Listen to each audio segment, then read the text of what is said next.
Well, howdy everybody. Welcome to East Texas and to P Bar Whitetails.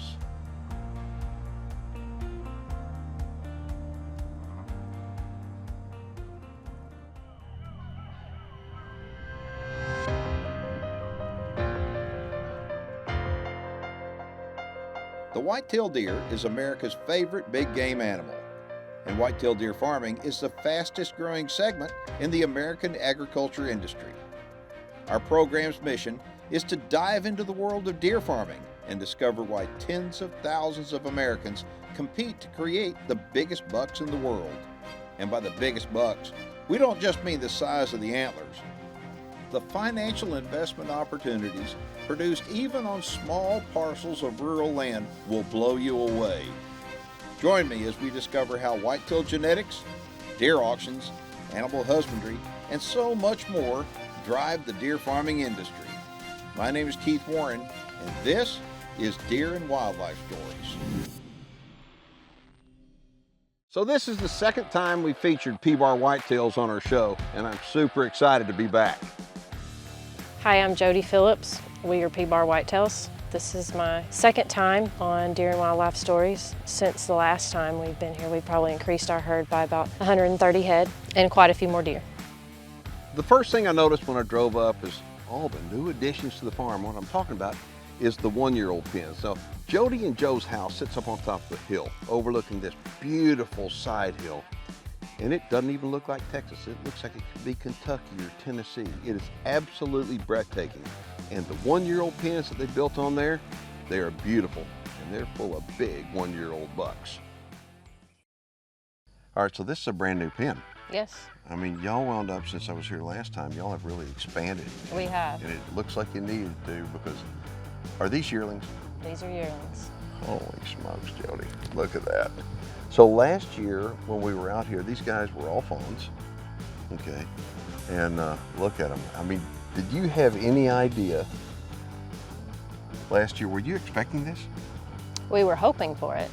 So that deer right there, number 29, who's that? He is Enterprise back on FedEx's sister. Oh, wow. Talk about strong. No wonder he looks like that. Yeah, he looks really good. Goodness gracious. And then this other guy right here, who is that? What number is he? 81. Yeah, 81. So he's Broker back on Freeze Frame on Jackie. He's actually a half brother to a really good 3-year-old. Okay, last year we were out here, we got Broker, footage of Broker. We got to show you Broker. And I mean, but look at that. That is a heck of a deer. So, but he's kind of short-tined. So what's the deal with that? He's a cover baby. He's late born. He just really didn't start putting that on until the last week and a half or so, and he's just blowing us away right now. Yeah, I mean, he's turned into, deer. He's really caught our eye, and he has the look, and that doe's a staple here, the mom. Okay, She's the freeze frame Jackie girl. We do. We do. Okay, so when she talks about a cover baby, what that means is that every one of these moms out here has been AI'd, okay? And when they're artificially inseminated, we know when those babies are going to be born. Okay? Right. Roughly 196, 200 days they're going to be born, okay? And after that, after these deer are AI'd, they put a cover buck in, a cleanup buck, if you will, in with those bred does, in case one's not bred. And so many times, what you're saying, this deer could be 2 months younger than the other deer in here, and still look at what he's got. So that's a heck of a deer right there. Right, he is quite a bit younger, and he's really just now started growing. He probably has 45 more days worth of growing to him. Okay, right now it is the last of July. And as you can take a look at these guys, you can see that many of them are still bulbed up, which indicates that they've got a lot of blood they're pushing up on the antlers. And when we were talking to Jody, she had said she's got a deer that we need to be knocking down. They need to be knocking down today, and actually doing some antler amputation on, if you will. They're going to be cutting some tines off of it, so we're going to show you that later on. And the cool thing about deer breeding is the lifestyle. I mean, yeah, we're doing it for the money, okay? But we also are doing it for the lifestyle. I mean, you've got so many yearlings on the ground. We do. And there's a lot. And when we get back from the break, we're fixing to head over to the 2-year-old pen right now. And we're going to show you a 2-year-old buck that you're not going to believe. And we filmed him last year. He was good last year. But I'm telling you, he's going to blow your mind this year. Deer and Wildlife Stories is brought to you by MVP Whitetails.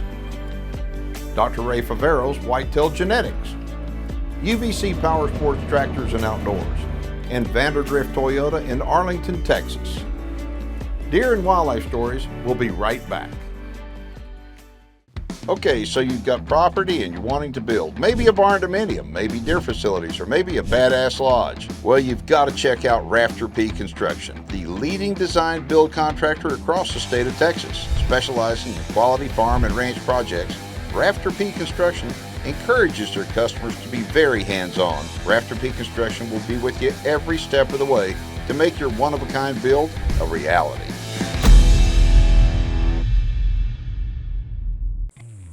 Jody Phillips is a leader, and what I mean by that is she is an example for others to follow. And you know, she may not be telling people this, but I'm going to tell you this. For example, Texas Parks and Wildlife has got some pretty stringent requirements for the deer breeders in the state of Texas. And Jody took it upon herself. She and Joe wound up did a seminar where they invited game wardens. I mean, dozens and dozens and dozens of game wardens to come here to P Bar Whitetails and see what it took to be a deer farmer. And they started from the very beginning. Okay, what do you do when you pick up a fawn? They showed them the process from the beginning all the way through the end. The record keeping, the paperwork, the blood, sweat, and tears that goes in to growing deer right here. And I think that Jody Phillips didn't have to do that. But Jody Phillips is not an ordinary person. She's extraordinary. She's a leader. And it's for that reason that I respect her, and other people in the Texas industry are growing to respect that lady like you can't even believe. Jody didn't have to do this to help educate the game wardens, but somebody has to educate them, and Jody and Joe gave them first hands-on experience right here. All right, so these are obviously yearlings. I can tell by their body size, but their antlers, I mean, by and large, on average, these antlers are smaller than that first pen of yearlings. Why is that? These are the later born yearlings, and some of the ones that were just kind of off in the beginning, so we segregated and pushed them by themselves as we're feeding them a little bit different. Okay. Oh, you are feeding these different? Yeah, they're getting a little bit different ration than everyone else. Okay. There's still some nice ones in here. There is. So were these were not AIs then? I mean, most of them? Most of these are not. Most Okay. of these are either live covers or, yeah, most of these are live covers. Okay, folks, I want to tell you something. Jody has not been breeding deer for very long. Since when? 15? 2015? 15, Yeah. 16. Okay, and we're going to show you some deer that are going to blow your mind. And you think, how could a lady be doing this fast? And the thing is, she is focused on, I mean, we're going to show you some unbelievable bucks. But the reason why she's able to do this, because she is focused on something most guys didn't focus on, focusing on the doe side. And you started focusing on the doe side back when you started. We did. Okay, and it's the focus on the doe side, because the does are what's going to produce these monster bucks like this. And I mean, these are some nice yearlings, no question about it. But we're fixing to head on over to the 2-year-old pen right now, and you're going to see a buck in there that's going to blow your mind. All right, so this is what a pen of big 2-year-olds looks like. And how many you got in here? Around 25. Yeah. Who in the world is that one right there? That is the man right there. So 917, Yeah, 917. he's really blown us away. He's something. Holy Big frame. smokes. He's got it all. How wide is he? I'd say he's close to 30. Yeah, but look, he's got the look. But his tines flare out to, I don't know how far that would be, but I'd say his inside spread's close to 30. Okay, and again, it is the end of July. Okay, so he's still got some growing to do. But take a look at that guy. Now there's some other really nice deer in here. Yeah. I mean, it's a really nice deer in here, but that particular deer just is head and shoulders above everybody else, in my opinion. Holy smokes. Okay, so he was born here. Every deer was born here, right? Yes, every deer was born here. Okay, so aside from Broker. now what are your plans with him? We'd like to breed him. That's our, and we're going to breed him for sure. Okay, does he have a name yet? He does not have a name. We've been trying to decide on a good name. As far as pedigree goes? He's Waylon, back on Express, back on 138, which makes him, back on Brain Freeze's Grand Dam, which makes him double Jake the Dream Buck on bottom side. Okay, so tell everybody how important it is for you that you depend upon the North American Deer Registry for everything for the Oh, breeding. for everything. I'm on the North American Deer Registry every day. It lets me know what other people have as far as breedings, and it helps us keep up with our own. And now I'm able to compare deer. I mean, what a pen of 2-year-olds, but that one guy right there, 917, is the man. He is the man. He is the man in this pen for sure. Oh yeah, so I know you got big plans for him, but what we're gonna do, that 2-year-old right there, when we get back from the break, that guy is going like that, lopsided. What we're gonna do, we're gonna find the girls that work for Jody, and we're gonna go give him a haircut. And then there was a newborn fawn this morning, and the girls that work for Jody are gonna head on over to that pen, and they're gonna show you everything that it takes as a deer breeder to be compliant with a newborn fawn. Deer and Wildlife Stories is brought to you by Vara Ranch, LE Fence, Record Rack Deer and Elk Feeds, Massey Ferguson Tractors at UVC Power Sports, and by New Dart.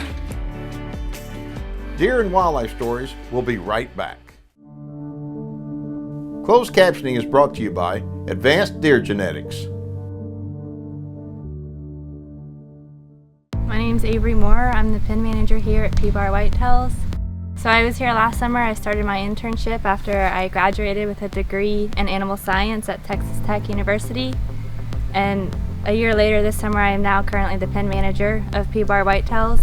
So it just goes to show how much you can learn and grow and progress in the deer industry and become a better person with more responsibilities and learn to manage the tasks that need to be managed and the day-to-day basis of taking care of wildlife. So the 2-year-old pen has a bunch of big deer in there, and one in particular that needed some help. And so you take a look at him and think, why does he need help? Well, he's cockeyed, okay? He's hanging his head like this, and the reason why is he grew so fast and the antlers weigh so much that something had to be done to help him out. So this morning when we were, feeding deer and checking pens, we noticed that one buck in that pen, he was hanging his head a little low, and he couldn't necessarily straighten his head all the way up. And so we had to knock him down to cut some of those tines off to make him more comfortable. We used a dart gun to sedate him to make him more comfortable.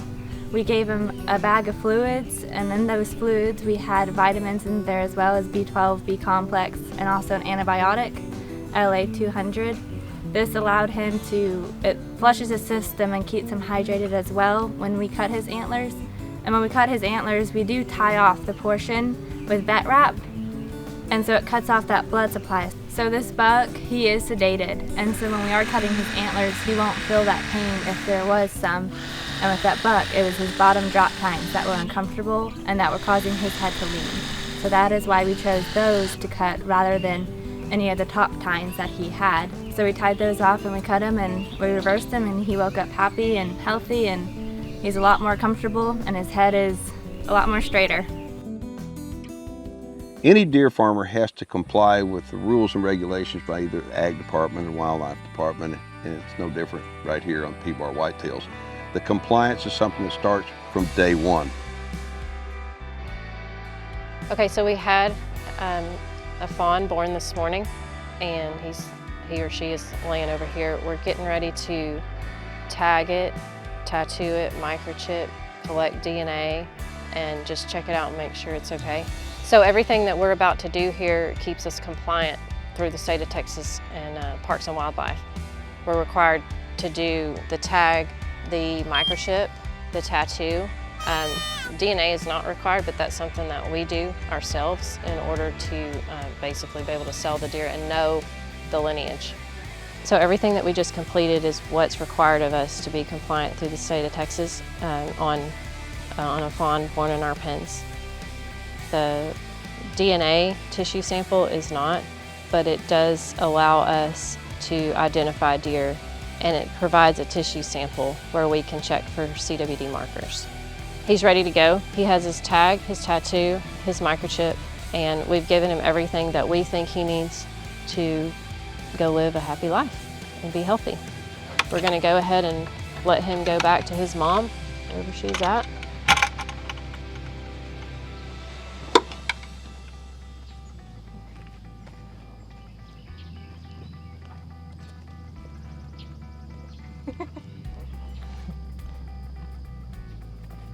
he's gonna go look for her.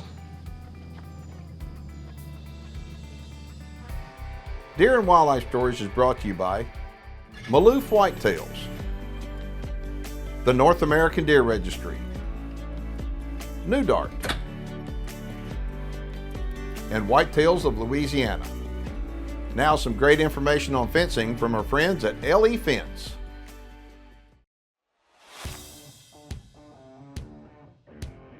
So today I brought in LE Fence. The reason why is because these guys know how to not only build a fantastic fence, but also work around deer.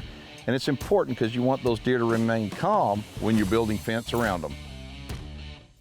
Okay, it may sound crazy, but we just stuck up a fence in a deer pen to keep the deer a little bit more calm. That's the first thing. Believe it or not, if you have a big deer pen, deer have a lot of room to run around. So a small pen keeps the deer more calm. But also a smaller pen allows me to control the population a little bit better. You know, deer multiply rapidly.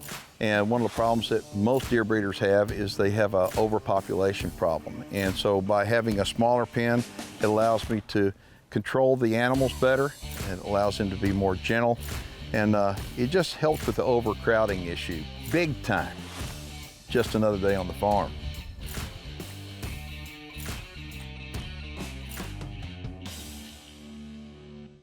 Some other big changes that we've had here at P Bar this year has a lot to do with our help around the farm. Every year we hire some college interns, and these girls have done tremendous for us this summer. And I hope that their time here helps them later in their life and teaches them a lot about work ethic and basically the deer breeding lifestyle, and to be conservationists at the same time.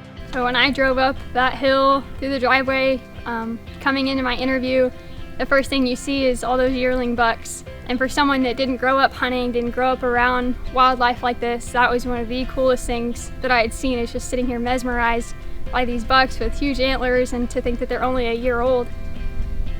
Then I get to walk out of my front door every day being a live-in intern and get to see all the does, all the fawns, all the bucks. You know, the sun sets right over the hill in front of where we live, so just getting to see how beautiful this place is kept, how great the pens are, and how great all of our deer look is something that you can't replace. Jody and Joe are something different. One thing that always comes to mind is I used to get told this quote that was, "Don't fear success," and I think that they both really emphasize on that. I don't know if either of them have ever heard it, but just how they started this farm and the way they live life on a day-to-day basis, how they interact with us, their decisions, everything I feel like follows that. And that's something that I always, ever since I heard it, I loved it, and I really appreciate that they've given us this chance to be here, and not only when we're working but also outside of work, that they want to be sure that we are happy and having fun. Joe and Jody Phillips are two people that will never ask you to do something that they haven't done themselves already 1,000 times. All right, so this is a pen of 3-year-olds, huh? Yes. Okay. Holy smokes, who is that guy right there with the tall brow tines? Look at him. That's Colt 45. Okay, all right, so tell me pedigree on him. Gunslinger, freeze frame, Jackie. Okay, so gunslinger. I mean, that gunslinger is thrown, I don't know how many deer in the registry got a gunslinger. Oh, there's a bunch. But that deer right there is beautiful. How long are those brow tines? 12 inches? At least. I mean, they're 12. They're long. Yeah. He has got an unbelievable frame on him. Who's that other deer right there? Boy, he's beautiful. So that's 810. That's Colt 45's wound brother. Seriously? Mm-hmm. Okay. She doesn't miss. I mean, they do look similar, but Colt 45 is super sized. But I mean, so that doe doesn't miss. No. And so when I talked to y'all earlier about saying that, you know, Jody wanted to build this whole herd on the doe side, that's what I'm talking about. Okay. So if somebody was to come over here and say, look, I really want a power deer, okay? The power deer is going to come from the bottom side. Right. It's just going to come from the bottom is. side. And so Jody's been doing this long enough that she knows what the doe's going to produce. Right. So you know that you could take any deer, basically put it in that, and you can rely that it's going to be a big deer. I believe in most of our genetics, and especially Kate, which is his mother. freeze frame Jackie. I believe in that line. I would like to have 100 of them that look just like the two of those. And so as people go to an auction, I will tell you this, they go to an auction and years ago it was like, people were like, who's that brunette gal over there? Who's that brunette gal over there? Okay, and now they know who that brunette gal is. I mean, I guarantee you, and the reason why is because you got deer like this and you produce them over and over and over again. And I mean, my hat's off to you. And I'm just to tell you a little bit about her. Okay, Jody is kind of quiet. Okay, she's a bulldog. Okay, anybody knows her knows she's a bulldog, but she's kind of quiet.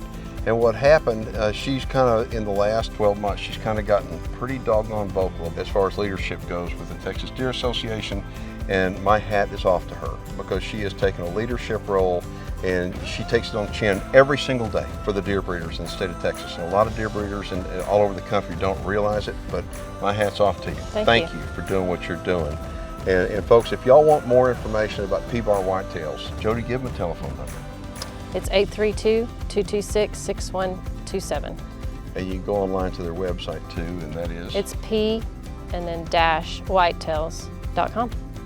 And get a hold of Jody if you're looking for the best of the best when it comes to whitetail genetics. There she is.